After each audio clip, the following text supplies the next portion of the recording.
Sur la deuxième mi-temps, oui. Sur la première mi-temps, je trouve on a fait une première mi-temps très cohérente.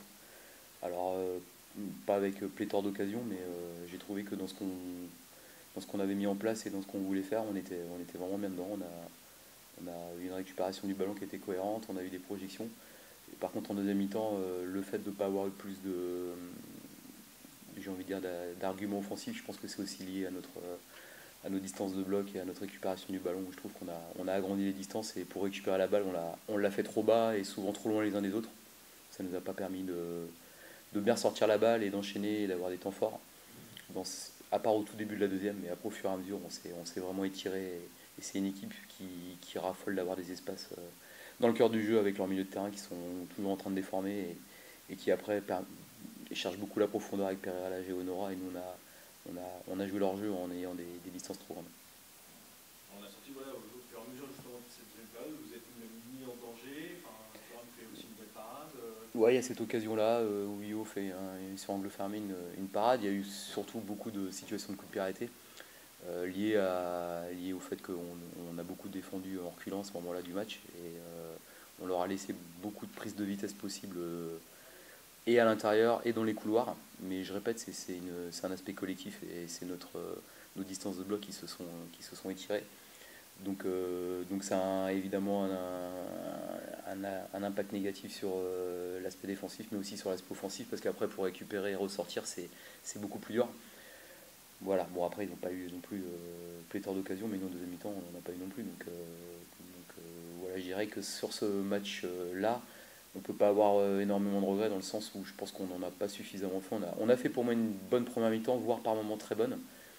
Et en deuxième mi-temps, on a plutôt eu une équipe de Clermont qui a repris le jeu à son compte. Donc finalement, le nul pour moi est un résultat qui me semble équitable. Le fait que Clermont soit un peu plus haut sur le terrain, ça vous a gêné aussi? Mais je pense qu'en première mi-temps, ils étaient aussi hauts sur le terrain, mais dans leur connexion et dans leur ressortie de balle, on fermait bien les espaces au milieu et on a récupéré beaucoup de ballons ou au-dessus de la médiane ou autour de la médiane. Et par contre, en deuxième mi-temps, ils ont réussi à nous traverser sur ce type de passe et ils sautaient une ligne de pression de 3 ou 4 joueurs rapidement. Et forcément, avec la vitesse de leurs joueurs offensifs, ça leur donnait des opportunités. Donc c'est pas tant eux qui se sont mis plus haut, c'est plutôt nous qui avons défendu à ce moment-là du match de façon, j'ai envie de dire, les uns après les autres. Et il y avait besoin de coordination et on a eu aussi des difficultés à garder le ballon et à enchaîner des temps de jeu offensifs, ce qui nous aurait permis de tenir un bloc plus haut plus longtemps.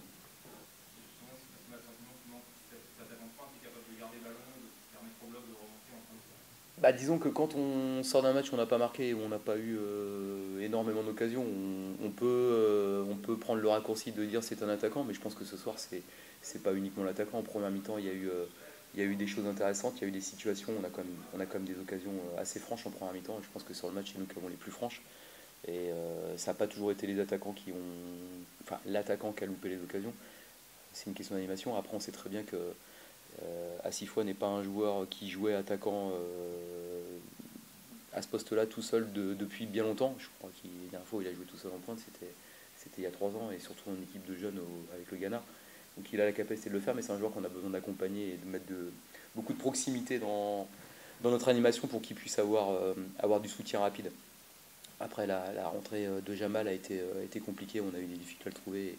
Il a eu des difficultés à garder les ballons, à bien se situer, et même sur des situations de profondeur, il n'a pas fait des bons appels et voilà, on l'a jamais trouvé.